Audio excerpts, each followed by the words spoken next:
The Olsinski Law Firm is an official sponsor of Top Bin 90, specializing in personal injury, criminal defense, DWI, family law, and workers' compensation. The Olsinski Law Firm provides professional, trusted legal services to clients facing a variety of challenges. With a team of experienced attorneys dedicated to protecting your rights, the Olsinski Law Firm is the legal support you can count on. Hi, I'm Justin Olsinski, the founding partner of the Olsinski Law Firm. Me and my wife started this firm back in 2010 with the sole purpose of providing excellent service to our clients, giving our clients a personal touch because we had worked in bigger firms where we saw that not happening. We handle criminal defense matters, civil personal injury, wrongful death, workers' comp, and family law matters. We have a team of attorneys that care about the outcome of your case, and we will fight to make sure that you get the justice you deserve. What's up, guys? Don't forget to join us February 21st as Charlotte takes on St. Louis for the first match of the season here at the pub. Thanks to our friends at Thompson, we're also going to be giving away 2 tickets to the first match against Austin here at home, and also 2 of these training kits that look phenomenal. Make sure to follow our link to enter for your chance to win 2 tickets and also the 2 training kits. Join us here at the pub February 21st. Kickoff's at 2:30 and there's free parking right next door. What more could you want? See you then. Hello and welcome to episode 50 of the Top Bin 90 podcast. We are back. We are officially in match week 1 of MLS. The season is back. Charlotte FC is back. We've got a lot of topics that we're going over today. Right? Obviously, we're going to talk about Charlotte FC's win against Minnesota United. Some controversy with Charlotte FC not opening up the Upper Bowl this season for the home opener. Brian's got some thoughts about that. I do too. Hopefully Caleb does as well. We've got some fan questions. We'll be previewing St. Louis as well. Ranking the new kits that have come out. A lot of stuff has happened this week, actually. MLS pundit season predictions for Charlotte FC. Some have us at 2nd. Some have us all the way at 12th. So that'll be interesting. And also, as you guys saw, our watch party this Saturday at the pub. It's going to be phenomenal. We're doing probably the best giveaway out of anyone I know. No one's doing a giveaway like the Top Bin crew is. So in our link in our YouTube channel, enter for a chance to win 2 register. I can't even pronounce how it's called. Formerly known vault tickets and 2 Charlotte FC training kits, right? So, I mean, these tickets are worth quite a bit of money. And so where you'll be will be a phenomenal spot. And also, just to make things even more exciting, we're going to be giving away beanies to the first 25 people that show up. Will get one of these cool Charlotte FC beanies. So we've got beanies, we've got ticket giveaways, we've got preseason training kits that we'll be giving away. What more could you want? And so make sure you join us this Saturday at the pub in Uptown. All right. And to kind of go over the show, we've got 2 of the best people that I know here tonight. We've got Mr. Brian Bamauer Media. How are you tonight? Doing well, man. Here we go. Nice. Season's on us. Awesome, man. You know, we had to bring Caleb back on right for the season to start. How you feeling? I'm good. I'm excited. I can't believe it's here already. Yeah, right? And so, yeah, we got a chance to go to the training session earlier today, so it was cool. Like, it seems like the boys are ready to go as well. Dean spoke a little bit. And so, but I want to get started off by talking to you guys a little bit about, I guess, preseason in general, and also your thoughts on this game against Minnesota. Obviously, you know, Idan Toklamati, huge fan here. Brian was talking about Patrick Ajiman, how we missed him. He scored another goal. And I was like, yo, we still got Toklamati, and boom, my boy came through with a golazo, the first bicycle, and then a great header, 2 assists from Abada. I'll let you get started, Brian. Right, Give us your thoughts. You threw a little bit more in there than I think was. I just told him to post about Ajiman having 10 goals because I think that was important. He had a little bit more fluff than I think was necessary, but a little behind the curtain there for us. Yeah, for sure. What I've learned from this is the championship is worse than MLS. That's all I've learned from this. For sure. Hey, Dean said something amongst those lines, where he said, there's really not a difference of level. And, Pat's kind of proven it. So, nice. Back to the game against Minnesota United. I think we saw what looks to be the starting 11 going into week 1. Yeah. They all got to play about 75 minutes or more. I think the big things for me was Abada beating out, it looks like Vargas for the right wing spot, then also showing out in this game with 2 assists, as well as Byrne and Ream being able to come back and play a full 75. That was one of our question marks last week was, what does this back line look like if Byrne and Ream are both still dealing with calf injuries? We were throwing out like Diani playing left center back. It was just kind of like what happens in that scenario. So I think seeing Byrne and Ream both able to go 75, ready to go. I think those are the big question marks for me going into this last game. And those were answered. Yeah, it seems like they're healthy. We even saw Archie for a couple minutes there at the end. So, depth was something that, I was a little worried when we talked about that, heading into the season, who's going to start, Obviously, Dean also gave us an announcement today that Henry Kessler just still isn't available. He's got a hamstring injury, so we'll most likely see Andrew Privet start. Caleb, what did you make of this game against Minnesota and just Charlotte FC in general this preseason? I mean, I thought it was a pretty standard Charlotte FC preseason. I don't think maybe there's a little more urgency than I've seen maybe last year. I thought there was a bit of energy and buzz in the team that maybe wasn't at the level we saw last preseason. Still passages of play on offense. I'm not saying anything new, to be fair. I'm not saying anything that I haven't seen already, but it's preseason. One thing I am seeing, though, is those lofted crosses to the far post that actually end up kind of being key players and actually scoring these goals for us in the game. So there seems to be a lot of crossing work being done, which is great, which I think we need of. But, it's just so tough to tell in preseason. But I think there's a familiarity within the team. I think you can see that and sense it. For sure. Brian, heading into a season, Dean Smith talked about, seeing a Abada that's kind of wanting to perform, right? How important is that going to be? You mentioned, he beat out Kerwin Vargas, what it looks like this preseason. And to be fair, Kerwin Vargas did have an injury, so he wasn't able to play. But that was before this as well. For sure. And so what kind of expectations do you have, especially for that front three? Well, I mean, I think it's pretty similar to last year for all these guys. I think there's got to be an improvement across the board. Zaha spoke about how he wants to get more goals and assists. I want to see more from him, his output with another year of experience in this league.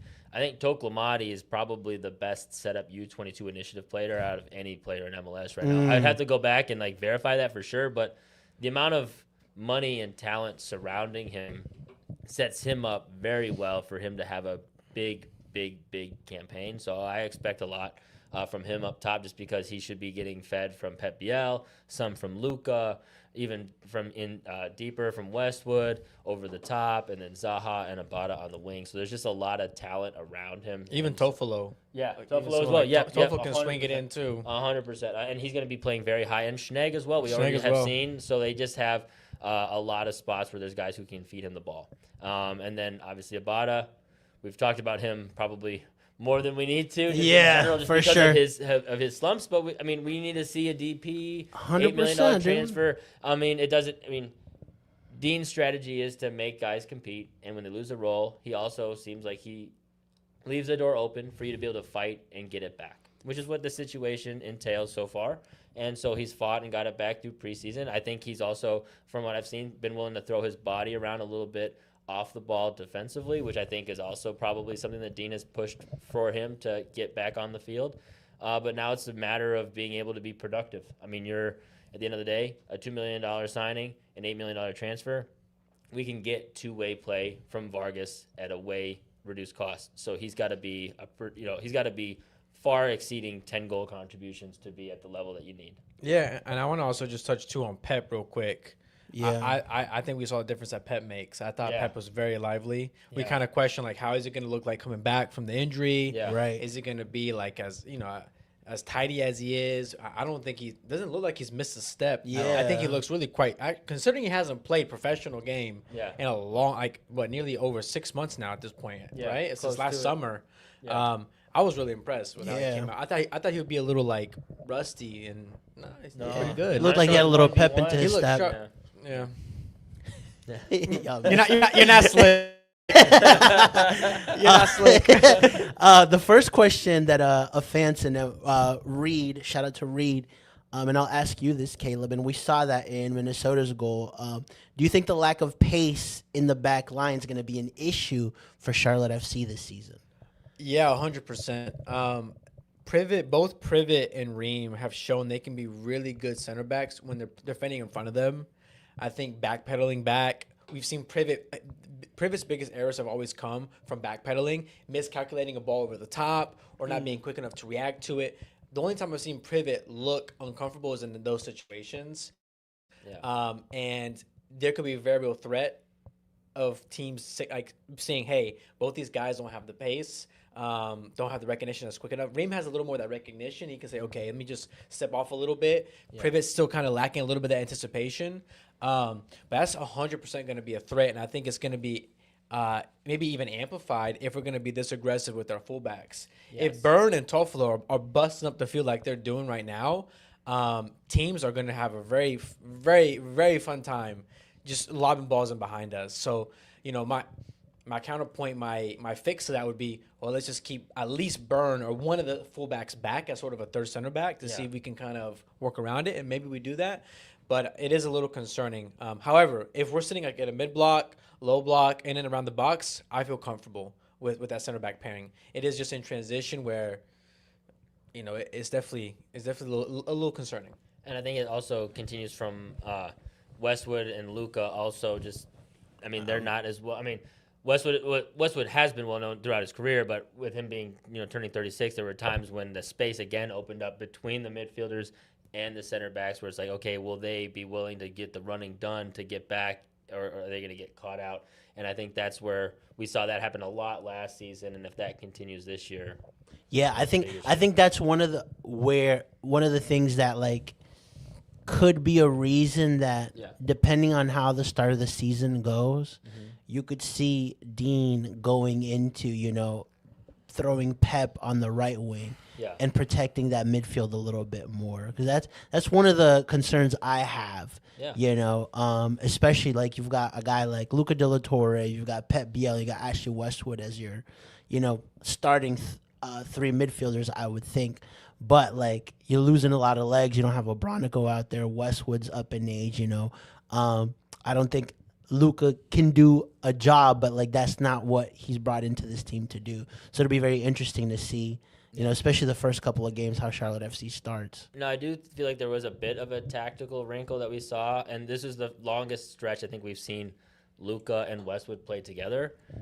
In possession, Westwood, he always usually plays deep to be able to lob the ball over the top and connect with the center backs, but he was playing, you talked about a third center back, he was playing in between Ream and Privet for pretty much any situation where they were in possession, and so I felt like that change where a lot of the time last year he was staying in a double pivot alongside Yanni or Bronico.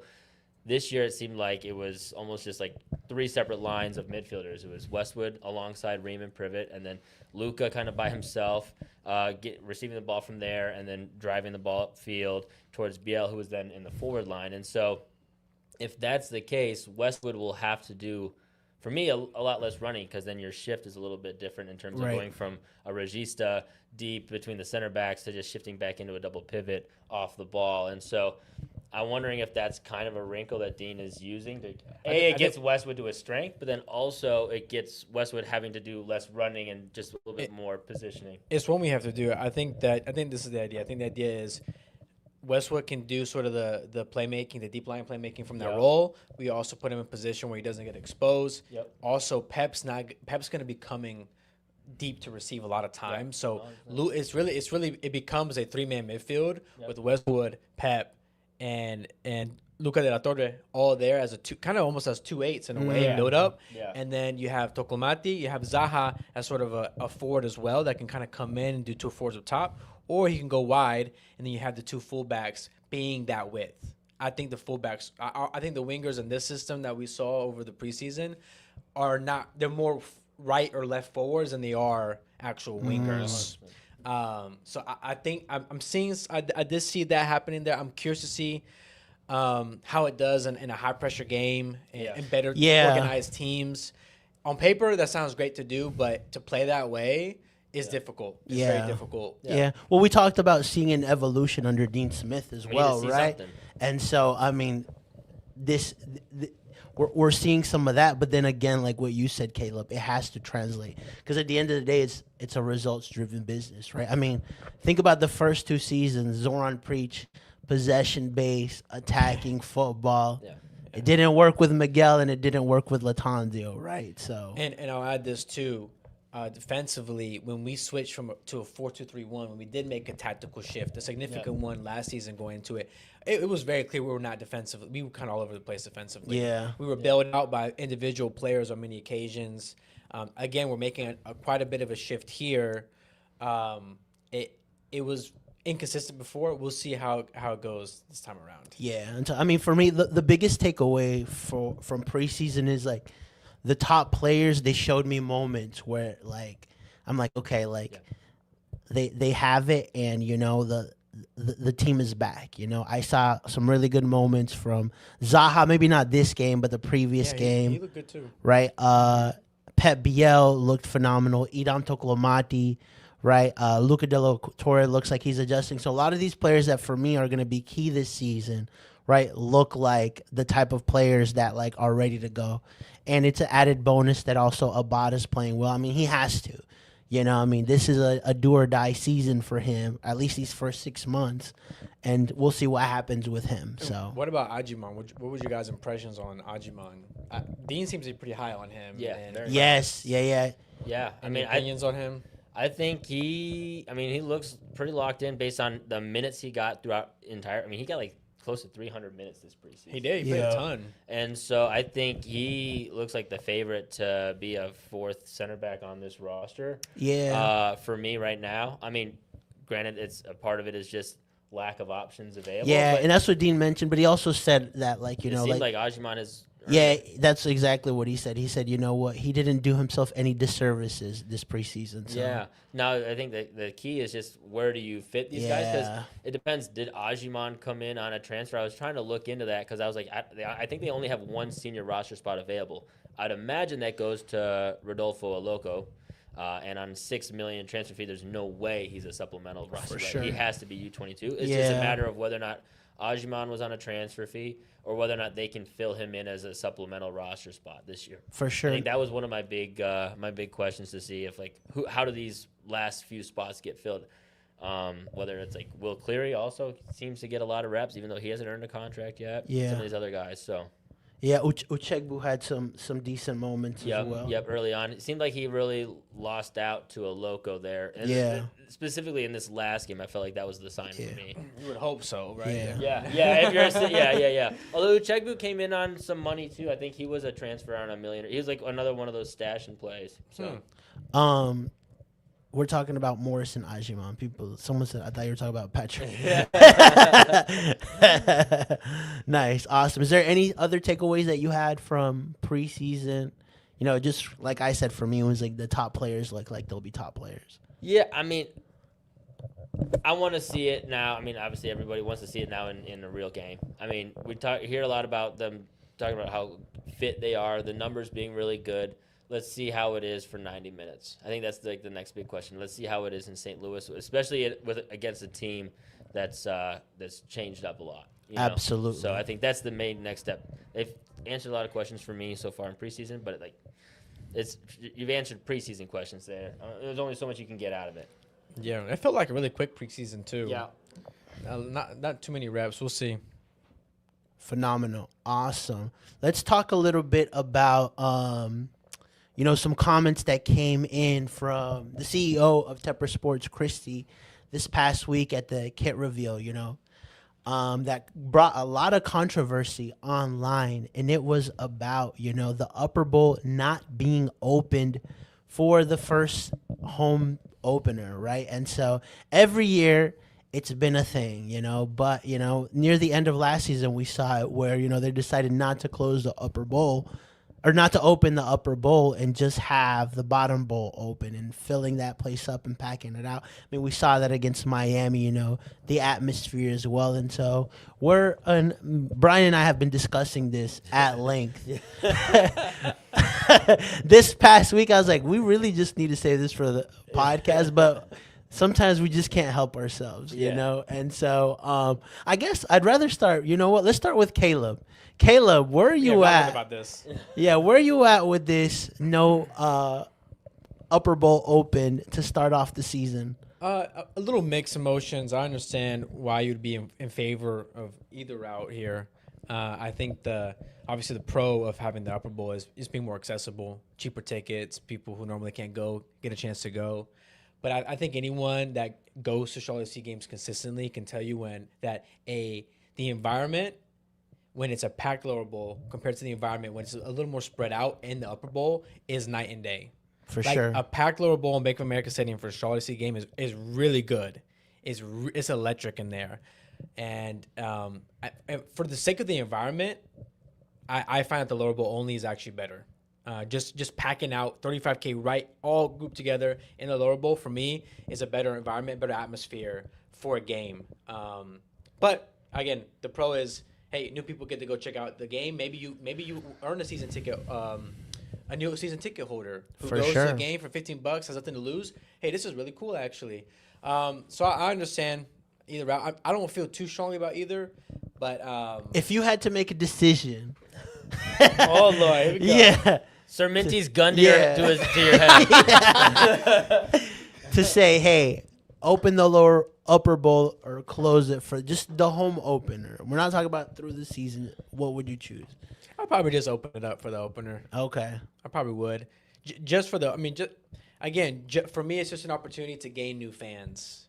So I think taking advantage, hey, it's a home opener. A lot of times fans will just, even if they don't follow the team or they'll make that trip like, oh, it's just it's so much harder to convince someone to come to a random game in the middle of the year in July than it is say, hey, it's a home opener though. It's like, oh yeah, this is a special event. Let's go. I'll pay $15, check it out. And then maybe you get some new fans. So I think it's a good marketing opportunity for the team. For sure.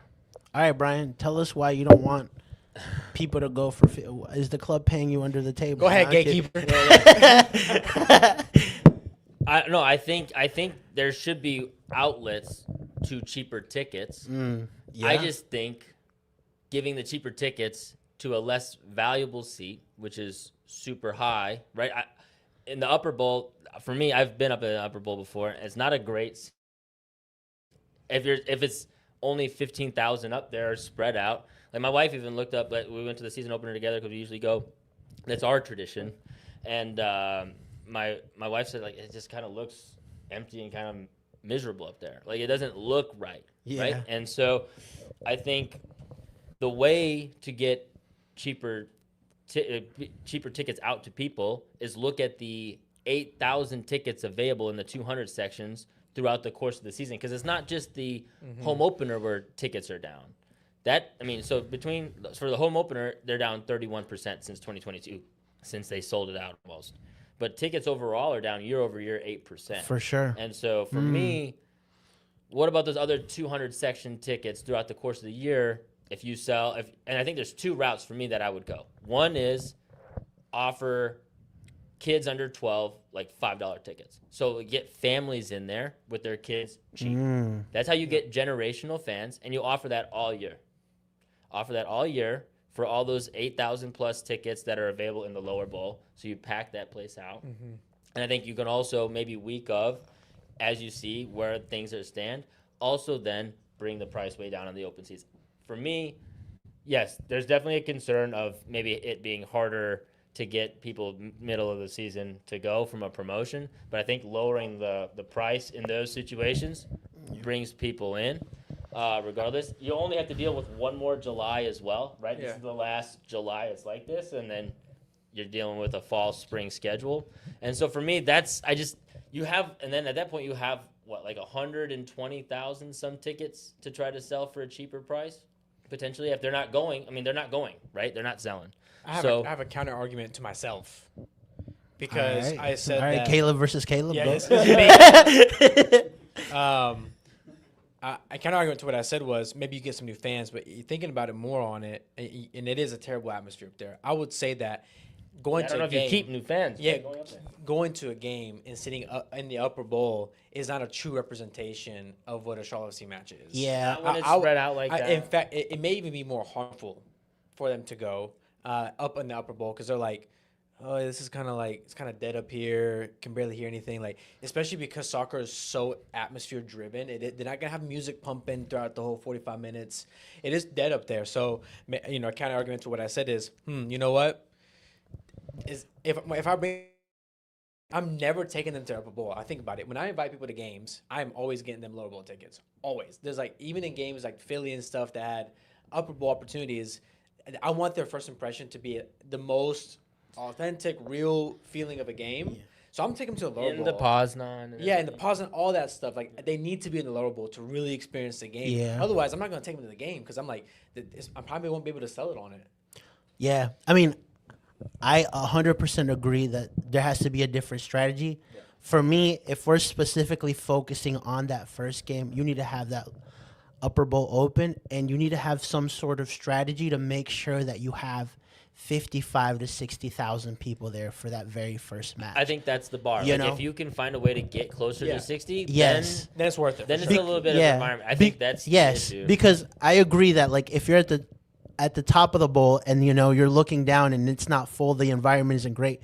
But if the lower bowl is full and you're at the top and you see that atmosphere there, I would almost be like, dang, like I wish I would have got tickets there instead, right? And you also have to factor in that, we haven't had soccer in Charlotte for a couple of months.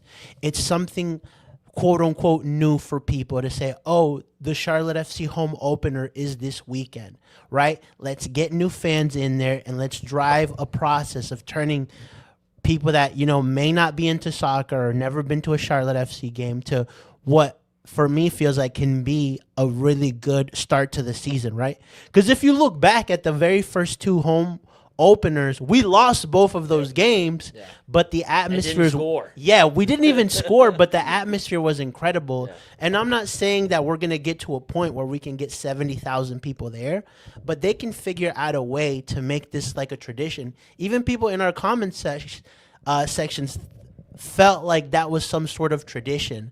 And to me, it just feels like it's something that's dying in Charlotte FC 1.0 now, where, we won't be able to see the upper bowl opened.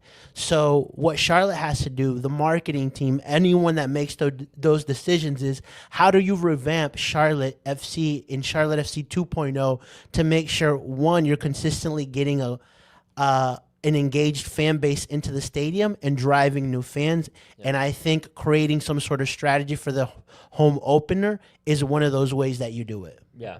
I'm gonna get really hammered for being a corporate guy after this next statement. I'm just gonna preface. Dang, it used to be corporate Caleb. That's corporate Brian. Business Brian. Business Brian. I like that. But I think a lot of people are gonna turn to, because they're gonna look at the hiring of Christy and Eric coming in last year and see like the bowl being closed and tickets being down, and I think they're gonna immediately hone in on them too, because they're the targets, right? They're the top of a lot of this decision making now. Yeah. I will say they have inherited a lot of this, right? I think a lot of this was coming. Christy came in last December 2024, Eric soon after in January. I think this year is a bigger indicator for what their decisions actually do to kind of either improve things amongst Charlotte FC, both fan relationship to the club and just fan environment within the stadium in general, compared to last year. I think they'll get blamed a lot for last year, but they had only been with the club, a couple months before the season started. So I don't think that's enough time to really figure out what the next change of direction is.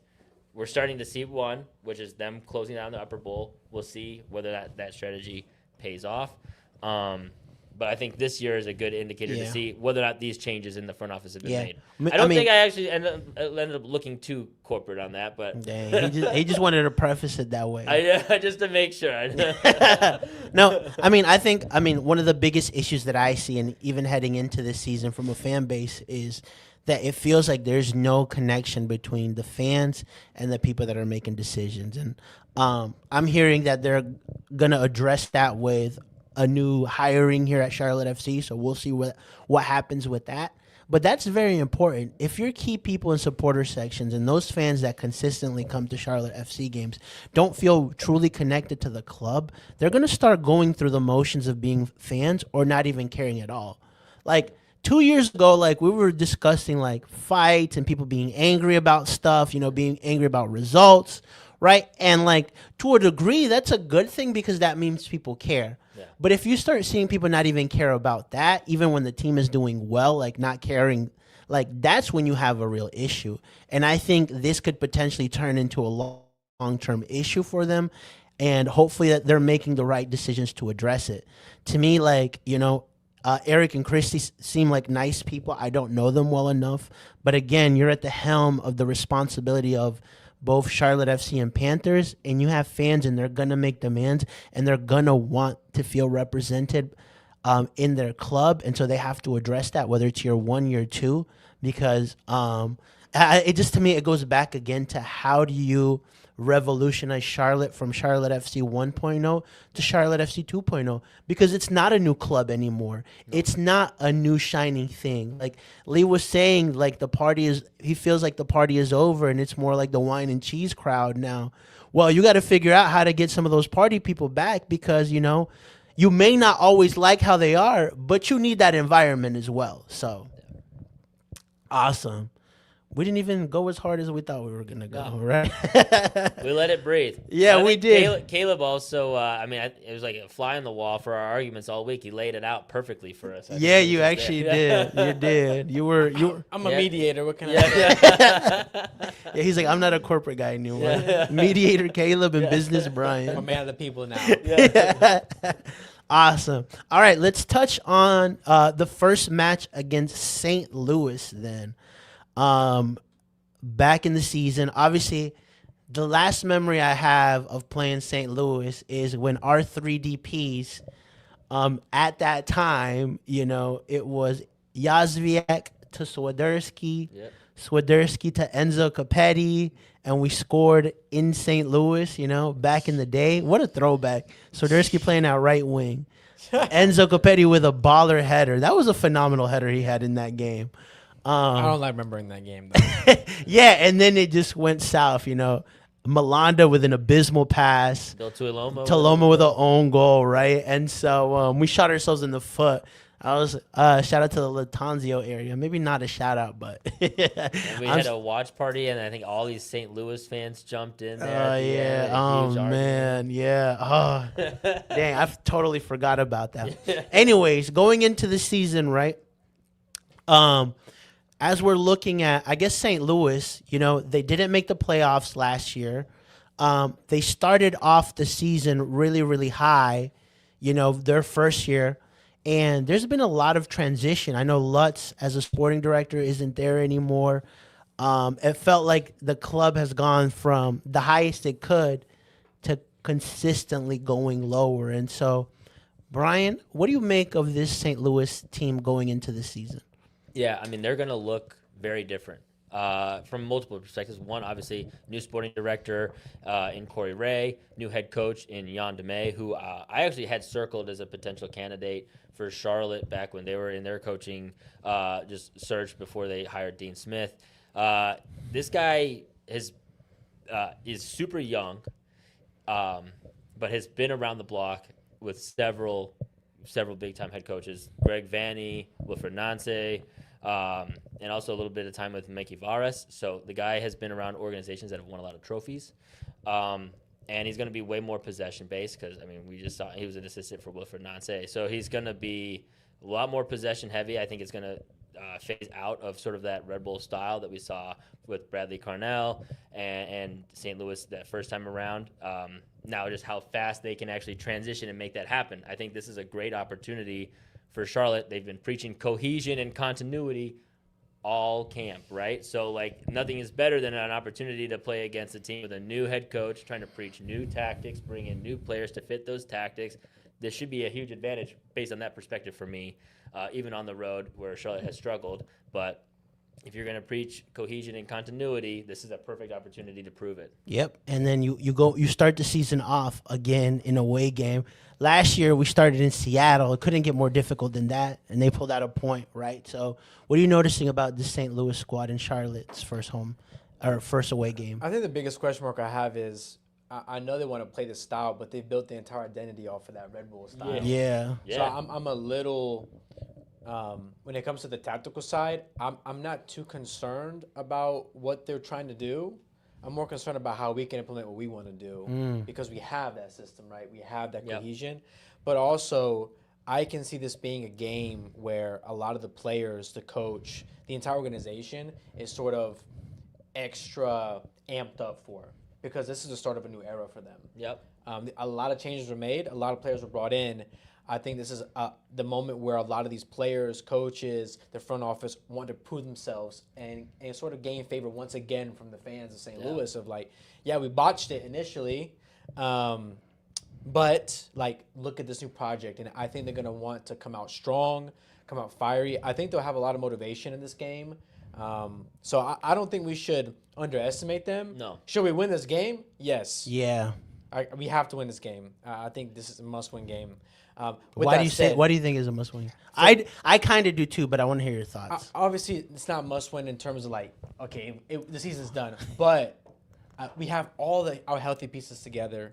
This is a team that has a ton of changing and rotating pieces. Don't have that identity yet. We have on paper. We're a better team, and even when it comes to just time together, cohesion. For me, the biggest thing is being able to put complete performances on the road. That is still a monkey on our back. It was a monkey on our back last season, particularly at the start. And once again, here we are again. Okay, what kind of version of Charlotte are we going to get on the road? We got 2 road games to start here against Western sides. Like, what version are we going to get? So I think starting out the win on the road, being able to actually enforce your game plan and come out with the win is a huge to start out here this season. For sure. And then I think it builds momentum and credibility for the squad off the get-go as well. Not only that, but I also think that, like, given it's 2 away games, and I think it's 5 home games, and then, like, 4 away, something crazy like that. You know, like, I think they need a win also just for a chance if there's a slip-up in that 5 home game stretch because, like, demanding 15 out of 15 points, like, obviously we had a 9-game win streak last year, but to start off like that, you know, I think is going to be tough. And I would almost want room for a slip up in a game, you know, early on in the season as well. And so that's why I'm like, okay, this is a perfect opportunity for Charlotte to go snatch 3 points, you know, because you're putting credit in the bank. 100%. And I'd say at least a point. I think a loss in this game is a big let up right out of the gate. Yeah, I think you can get out of there with a point and it's acceptable. But yeah, I think a loss against a team that didn't qualify for the playoffs last year, has a new sporting director, new coach. I do like some of their new pieces, but they also just got rid of their DP striker, João Klaus, right? He went to LA Galaxy. So Simon Betcher is now currently their number 9, who Privet and Ream should be able to handle pretty easily, I would say. I mean, he's got some good talent, but I mean, they're going to be facing a lot steeper competition at the striker position the rest of this way. So I feel like there's just a lot of reasons why Charlotte should see themselves favorably in this one. Yeah, and I also think some of our key players have a lot to play for, you know. Yeah. Early on, Wilfred Zaha, you know, is in a contract negotiation with Charlotte, so he's got to show up. Yep. Pep Biel's been out for a while, you know, he's got to show up. Yep. You know, Abada, we've talked about, And he's got to contract show. year. Yeah, exactly. Idan Tokolmati is now like Yep. our starting 9. He's the number 9.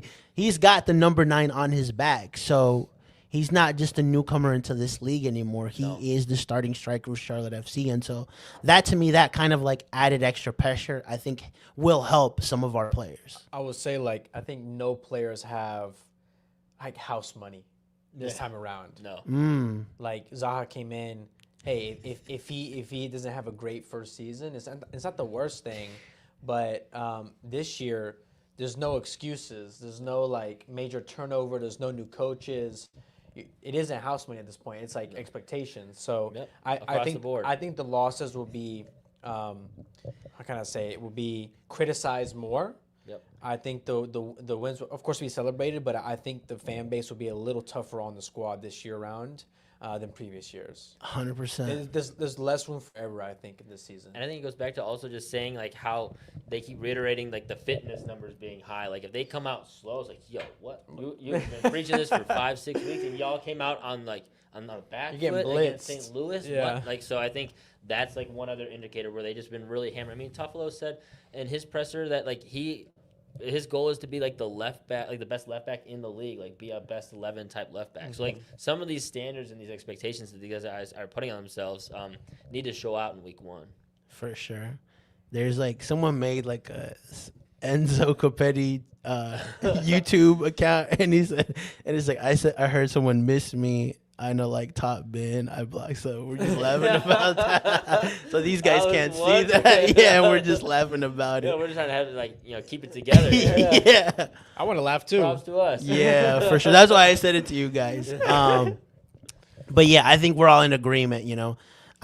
Charlotte doesn't really come as favorites, but they have every opportunity to win this game. Yep. And so for me, again, too, like we need a little bit more consistency in away match. It's just hard for me to like demand that from the very first match. Demand a win. Yeah. Oh no, yeah. I think a point is okay. Yeah, that's why I'm like, I'd rather them win just to have that credit in the bank. But I'm with you. Like, if you get a point away, first match of the season, I'm good with it. Because even last year, I don't think we played particularly well against Seattle, and they still came away with a point with our hero own goal. And it's like also like don't look like the more tired, like less competitive team. Like look like you're. That's a good point. Look Yeah, like you're the more competitive. That's a solid point. More like and if the ball doesn't fall your way and like we have another like Melanda error style pass, right? For me, how we draw matters a lot. Like I think for me, the performance aspect is what I'm really. That's a honing good in on. point. Yeah, because if we're getting spanked and they're getting chance after chance after chance, we're getting run out the park. Yeah, and we get that's a lucky to get out of there with the draw. good. Then I'm like, that draw doesn't feel all that good.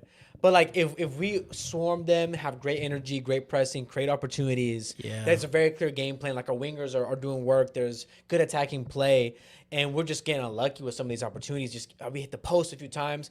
I'm feeling a lot better about that draw. I think it's not so much the result. It really comes down to performance for me because if we start out strong, get a lot of chances but don't win. Hey, if we keep doing that, you're gonna win more, right? You're gonna get those wins will come.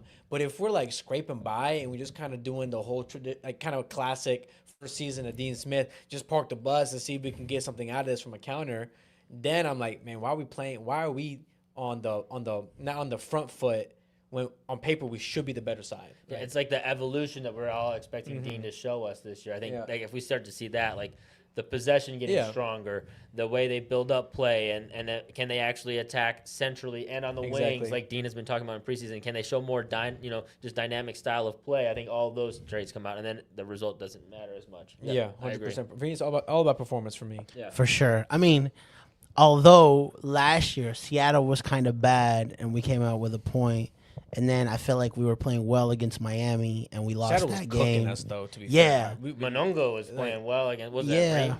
yeah. Last year, Yeah, was it? yes, That the winger Georgie Monongo, I think it was. yes, Yeah. yeah.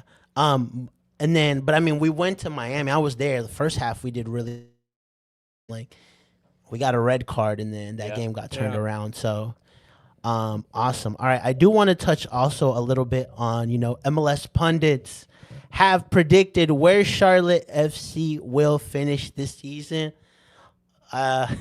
This is like a tradition every year where, like, fans are waiting for this to either rag on people or kind of go, all right, they're fair, right? And so we've had a variety of where people think we'll finish. Andres Aguilar has a second, Balboa fifth, Max Britos at fifth, 9th, 8th, 12th, 9th, 7th, 2nd, 4th, 9th, 6th, 9th, 6th.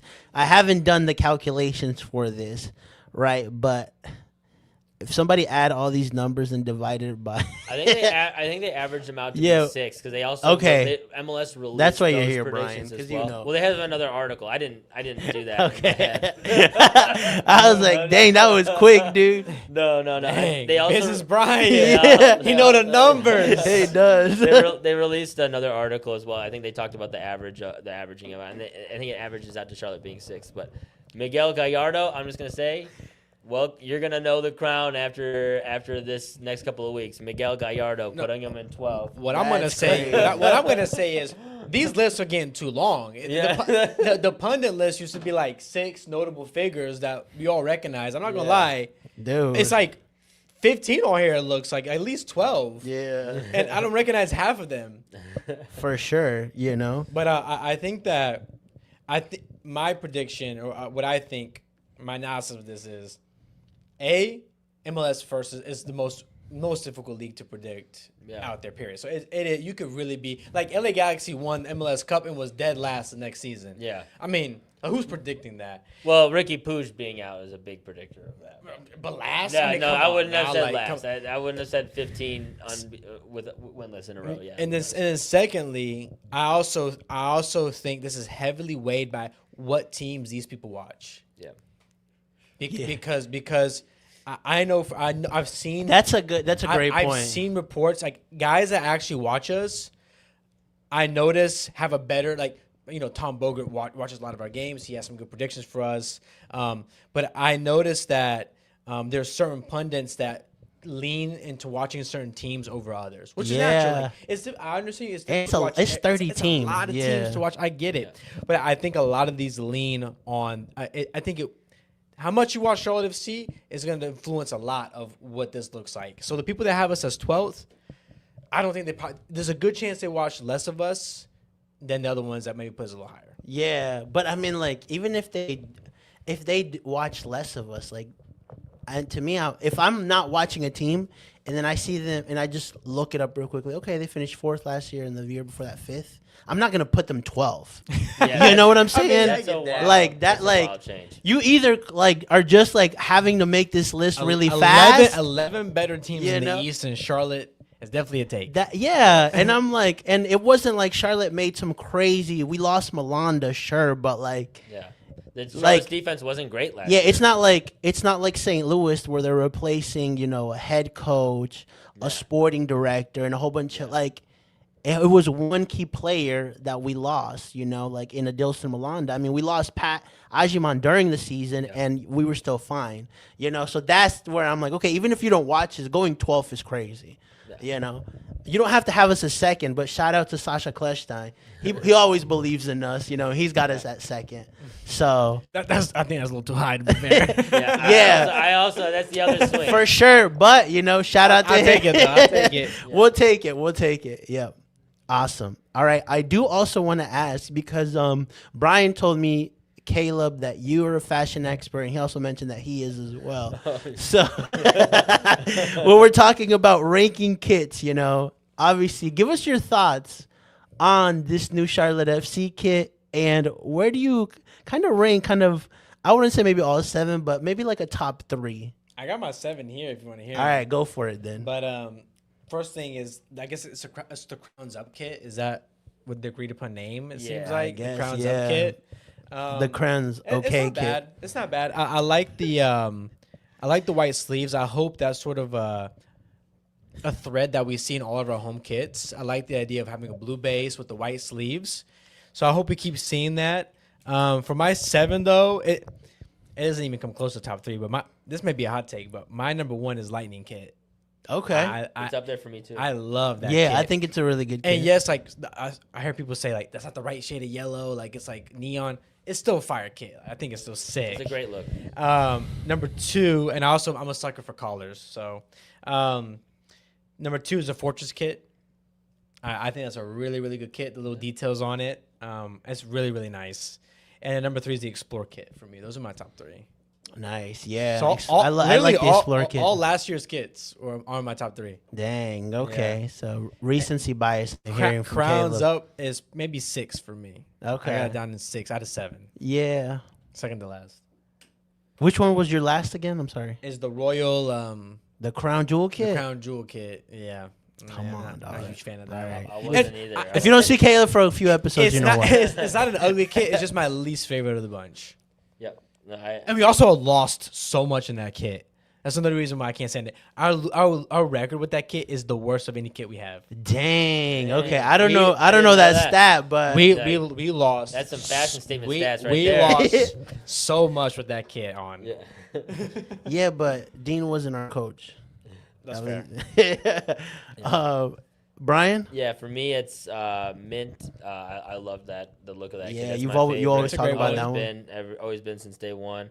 Lightning number 2. So I like the 2 kits that we only have worn for one season total are the kits that are my top 2. Fortress is 3. I put Crowns up 4, Explore right behind that at 5, and then Crown Jewel 6, OG 7.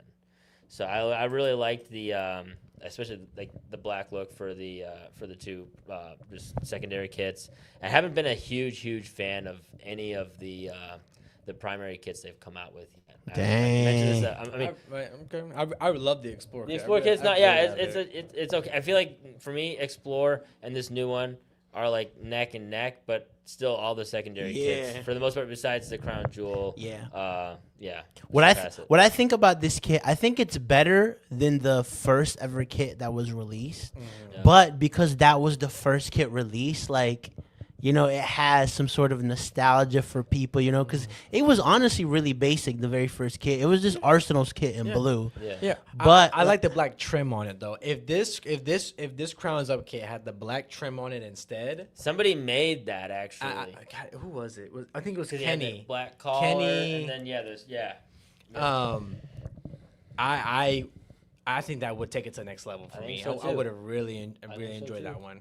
I wish I had a picture to show you, but I don't. No, it was sick. I quote tweeted that. I said, "This is like That the should've black been and that. the black and blue that we've been It's looking so for." nice. The mighty black and blue. They were gonna say the mighty black and blue, and our kids white and white. That's one of my main qualms with the primary you kit have. this whole time. I've mentioned it many times. We heard of the mighty black and blue. That is what the crowd sings And all the time. the Fortress kit barely has any blue. It's like little Exactly. streaks of blue. This is what It's I'm black and saying. silver. Yeah. Nice.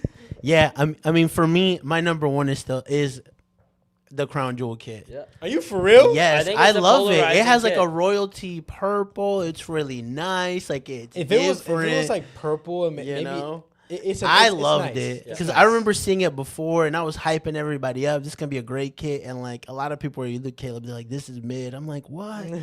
You know. So that one, I think the Explorer kit is up there for me too. really I like would that put Explorer it kit. at second, and then third for me is a tie between the Lightning and the Mint. Yes, yeah. So The black with the yeah, the black with the mint, and so but I think the Lightning kit just edges it out because I think I just like when Lightning things are kit. like It's a great kind kit. of like It's so so, good. different, you know. It's That's so what I good. like about the Crown Jewel kit and what I liked That's about fair. the Lightning kit, and I so think the Crown Jewel kit's a very polarizing one. I feel like there's a lot of people that either have them on the bottom of their list Yeah. or the top. I Yeah. don't think there's a whole lot of 3 or That's a good 4s with point. the Crown Yeah. Jewel kit. It's either you're all in or all out. That's true. But that's the style. 100%. Wait till we release the Top Bin 90 Charlotte FC collab kit. That'll be phenomenal. Here we go. I thought that would be funnier than it sounded, but my bad, guys. All right, last, we've got a couple of fan questions. We already answered one. I want to answer one more. This question comes from Sam. How many goal contributions will Pep, Wolf, and Toklo have combined this Goal season? contributions? Yeah, like together. You know, let's just say goals. Contributions Let's is just a say lot. goals and assists, right? And so, Oh yeah. Yeah. now actually, let's just say contributions. I think All right. I think So- they have to. I mean, if you Want me to they say, all like, hit double digits in terms of goals last year, right? So that's at least 30. Pep had 11 assists. Yeah. Yeah. Zaha 10 10, assists. yeah. So that's Toko probably had 51. like maybe Well, are 2. we talking MLS assists or are we talking? Because Zaha had This 10 guy's goals, getting 5, technical now. 5 assists. I'm just using MLS stats Alright. because that's what gets. How about we that's what's We get got put 4 on different the. levels to this. How about thing. we just do an over or under? Yeah. Okay. You know, let's Hit me with a do number. 65. 65 goal contributions. 60. Nah, 60.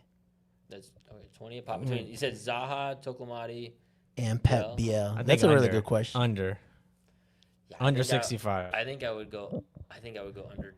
Under. I think Toko's like 15 goals. I think Zaha goes 10-10. Biel probably like close to maybe 12-10, 12-11. It's a lot to say.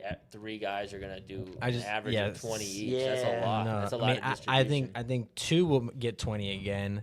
I don't, and that's why I have it under 65. Okay. But over 50, you would say? I don't know. Yeah. Oh, I would- between the 3, yeah, over. Between Yeah, three, yeah. Over For goal 50, contribution- but not to 65. Yeah, It's kind of our consensus. Over 50 for sure. Yeah, I think Pep Biel probably is in the 20-25 range, and I think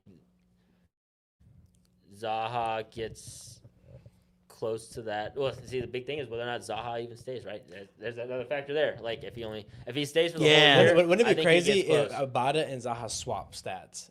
Zaha doesn't score that Dang. much. Is that your Abada hot goes take of the 10-10. season? I'm not saying that's gonna happen. I'm just saying it'd be crazy if it did. And then I don't think Toklamati gets a whole lot of assists this year. I think he gets fed a lot. So I think he gets that Dang. 15 goal number, but I don't think that he quite gets 20. And so I think that's for me where when you're talking about goal contributions, I think that's where I'm a little bit under the 65. This is a funny one. Shout out to Vaughn.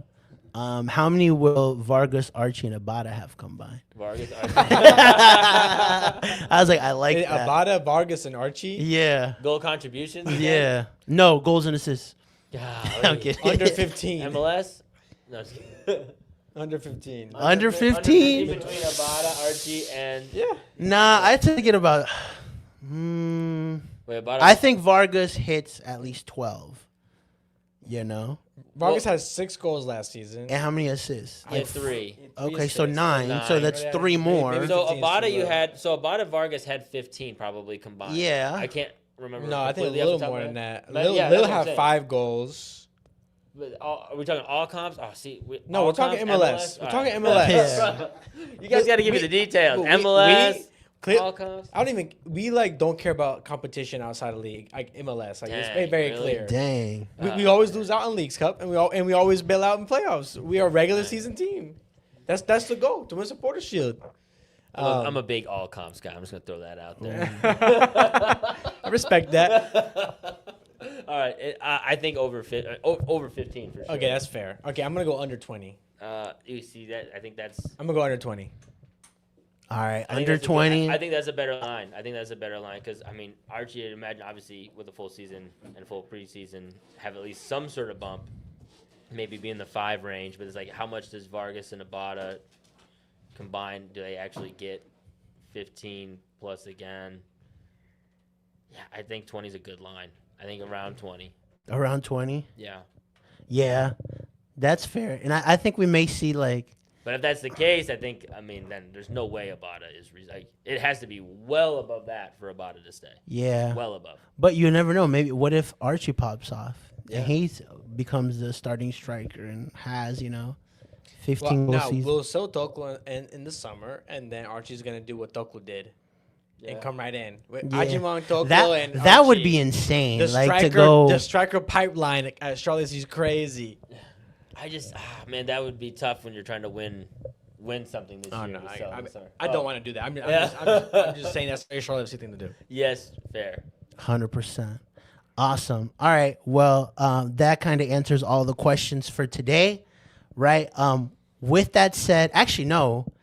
It's been so long that we haven't done like score predictions, Oh yeah, true. And so first match of the season, Caleb, give us your score prediction. I think 2-0 Charlotte. Ooh, who scores them for you? Toko gets a goal for sure, and Pep gets another goal. I like that. Doko and Pep. And then everyone in the comment section, if you guys have a goal predictions, let us know now.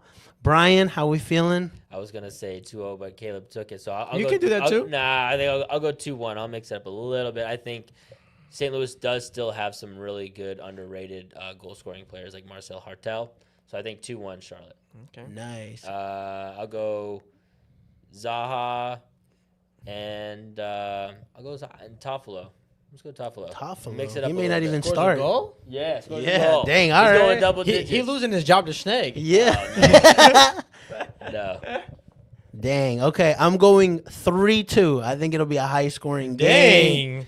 You know, I can see backline's that, kind too. of looking a little rough these days. 3-2. I'd say two Edon Toclomate goals just because Soka. I'm a big fan of Edon, and I think Luca gets a little goal to start off his Oh. Charlotte FC career. That's a spicy you know? prediction. And so, but like, obviously, you have to come to the pub and celebrate with us, you know. And so, 3-2 is my prediction. With that said, this is episode 50 of the Top Bin 90. Don't forget to join us this Saturday at the pub in Uptown for a phenomenal watch party. Brian, where can people find you at? Yeah, you can find me on X at Bam Mauer Media. All my written content, topin90.com. You know where to find me. I refuse to say X. I'm find me on Twitter. It's CalebAdams.com. Nice. What about Blue Sky? No. With that you know I'm habitually on Twitter. Jorge Gonzalez, we're Top Bin on all our socials. Thank you, guys. The season's officially here. Next week, we'll be discussing week 1. Wow, it came by fast. Yeah.